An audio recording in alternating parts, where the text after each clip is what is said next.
जिस विषय पर बिहार बंद इन लोगों ने आज किया है, यह नटंकी के अलावा कुछ नहीं। यही वही लोग हैं कि 2024 के लोकसभा चुनाव में पूरे बिहार के और देश के अनुसूचित जाति समाज के लोगों को बरगलाने का काम करते थे। ये वही लोग जो है आरक्षण समाप्त करने और संविधान समाप्त करने का सगुफा छोड़ा करते थे, और यही लोग हैं जो दलित समाज को बरगलाने के काम किए थे। वही लोग आज बिहार बंद का आह्वान आरजेडी के लोगों ने किया है। नमस्कार, आप देख रहे देश न्यूज में आपके साथ मानसी मिश्रा। विधायक और अनुसूचित जाति के प्रदेश अध्यक्ष लखेंद्र पासवान का बड़ा बयान आया है।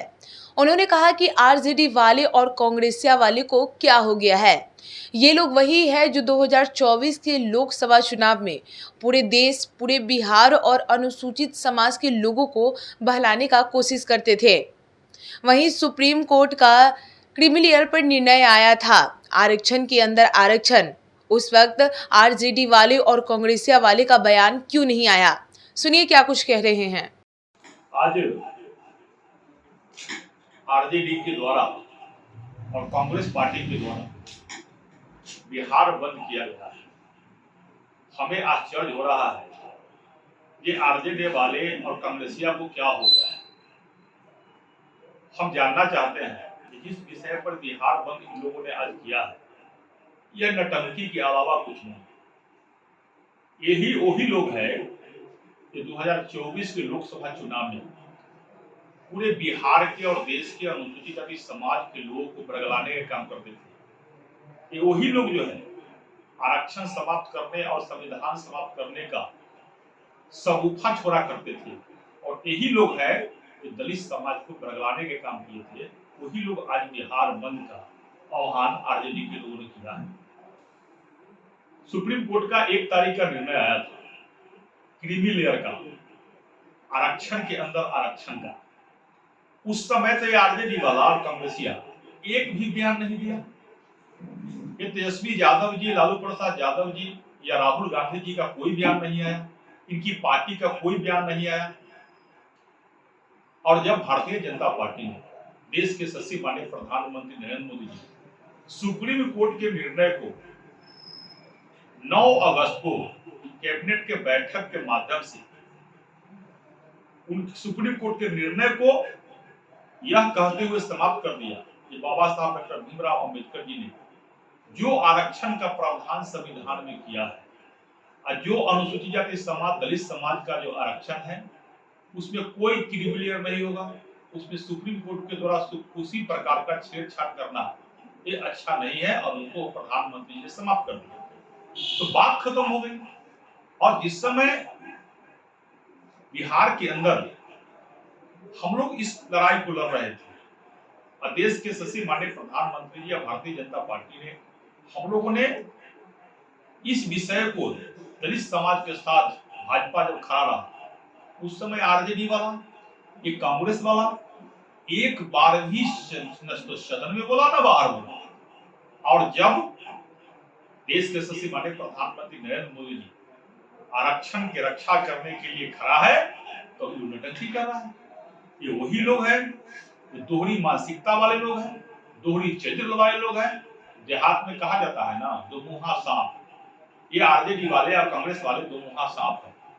जिस समय सुप्रीम कोर्ट के द्वारा दलित समाज की बांटने की बात हो रही थी क्रीमी लेयर के माध्यम से, उस समय तो मजा ले रहे थे।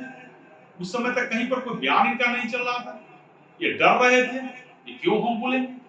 और आज तो देश के सच्चे माननीय प्रधानमंत्री जी ने कैबिनेट के बैठक के माध्यम से आरक्षण को मजबूत कर दिया और सुप्रीम कोर्ट के निर्णय को, क्रिमिनल के निर्णय को समाप्त कर दिया।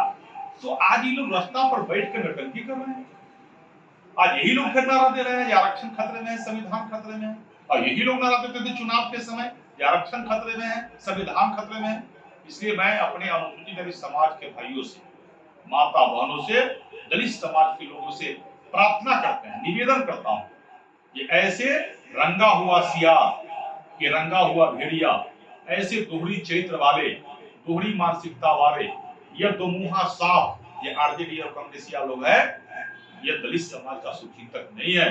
ये वही कांग्रेसिया है जिसने बाबा साहब डॉक्टर भीमराव अम्बेडकर जी को भारत रत्न तक नहीं लेने दिया। ये वही कॉन्ग्रेसिया है कि लोकसभा में बाबा साहब भीमराव अम्बेडकर जी को पार्लियामेंट के चुनाव में अपने नौकर के खड़ा करा के, अपने यहाँ काम करने वाले को खड़ा करा के बाबा साहब को हराने का काम किया। वो वही कॉन्ग्रेसिया है। आज देश के यशस्वी माननीय प्रधानमंत्री नरेंद्र मोदी ने जब दलित के बेटा को राष्ट्रपति और राज्यपाल बना रहा है, मैं आज खुला चुनौती देता हूं, जो बंद का आह्वान कर रहे हैं ना, भारतीय जनता पार्टी ने एक दलित के बेटा रामनाथ कोविंद को राज्यपाल भी बनाया, दलित के बेटा रामनाथ कोविंद को राष्ट्रपति भी बनाया। आज दलित के आदिवासी बेटिया द्रौपदी मुर्मू जी के भारतीय जनता पार्टी राष्ट्रपति बनाकर रखे हुए। अगर आरजेडी वाले, अरे कांग्रेसिया दलित समाज का और मुस्लिम समाज को उतना ही बड़ा शुभचिंतक है औकात तो 25 के चुनाव में घोषणा कर दे कोई दलित के बेटा को मुख्यमंत्री बनाएंगे, कोई मुस्लिम के बेटा को मुख्यमंत्री बनाएंगे। ये नहीं करेंगे। सारा आरक्षण तो आरजेडी के लोग अपने परिवार में लेकर रखे हुए हैं। लालू प्रसाद यादव जी, उनके बाद उनकी पत्नी, उनके बाद उनका बेटा, उनके बाद उनकी बेटी। ये तो हम तो यह कहेंगे कि बिहार के यादव समाज को भी ठगने के काम ये लोग कर रहे हैं और सारा का सारा आरक्षण को स्वयं खा रहे हैं। और आज नरेंद्र मोदी जी के द्वारा दलित के बेटा को राष्ट्रपति बनाया जा रहा है, दलित के बेटी को राष्ट्रपति बनाया जा रहा है। तीन लोग वाले आरक्षण खतरा दिखाई दे रहा है। और यही द्रौपदी मुर्मू जी जब राष्ट्रपति के चुनाव लड़ रही थी, यही रामनाथ कोविंद जी जब राष्ट्रपति के उम्मीदवार भाजपा ने बनाया था, यही कांग्रेसिया और यही आरजेडी वाला ने दलित के बेटा और दलित के विरोध में, बेटी के विरोध में उम्मीदवार खड़ा कर दिया था। तो एक समय था जब कांग्रेसिया ने अपने नौकर को खड़ा कराकर बाबा साहब भीमराव अम्बेडकर जी को लोकसभा में हराने का काम किया। और यही आरजेडी वाला और यही कांग्रेसिया है जो द्रौपदी मुर्मू जी को और रामनाथ कोविंद जी को राष्ट्रपति जब भाजपा बनाता है तो उनके विरोध में खड़ा कराता है। तो ऐसे दोहरी चरित्र वाले, ऐसे दोहरी मानसिकता वाले, ऐसे दुमुहा सांप आरजेडी वाले और कांग्रेसिया से हम अपने दलित भाई को बचने के लिए निवेदन करते हैं। ये लोग चुनाव आएगा तो सौखा छोड़ेंगे। ये कुछ नहीं कर रहे हैं, केवल ये हमारे सूची तक, आपकी सूची तक हो ही नहीं सकते हैं। इसलिए मैं आप सबों से निवेदन करते हैं कि ऐसे दोहरी चरित्र वाले, ऐसे दोहरी मानसिकता वाले आरजेडी वाले और कांग्रेसिया के टंकी में नहीं पड़ना है। इन लोगों से बचना है। ये लोग केवल ठगने के अलावा कोई काम हम लोगों को नहीं करते हैं। ये जो बाबा साहब का नहीं हो तो कभी हमारा और आपका होने वाला नहीं है। और जब तक देश में नरेंद्र मोदी जी गरीब के बेटा प्रधानमंत्री है, भारतीय जनता पार्टी है, तब तक किसी माई का लाल का दम नहीं है जो आरक्षण के साथ छेड़छाड़ कर लेगा और संविधान के साथ छेड़छाड़ कर लेगा। इसलिए बाबा साहब भीमराव अम्बेडकर जी के नाम पर भारतीय जनता पार्टी ने पंचतीर्थ बनाया। बाबा साहब का जहाँ जन्म हुआ, बाबा साहब का जहाँ ऐसे ही तमाम खबरों के लिए बने रहे देश न्यूज के साथ। धन्यवाद।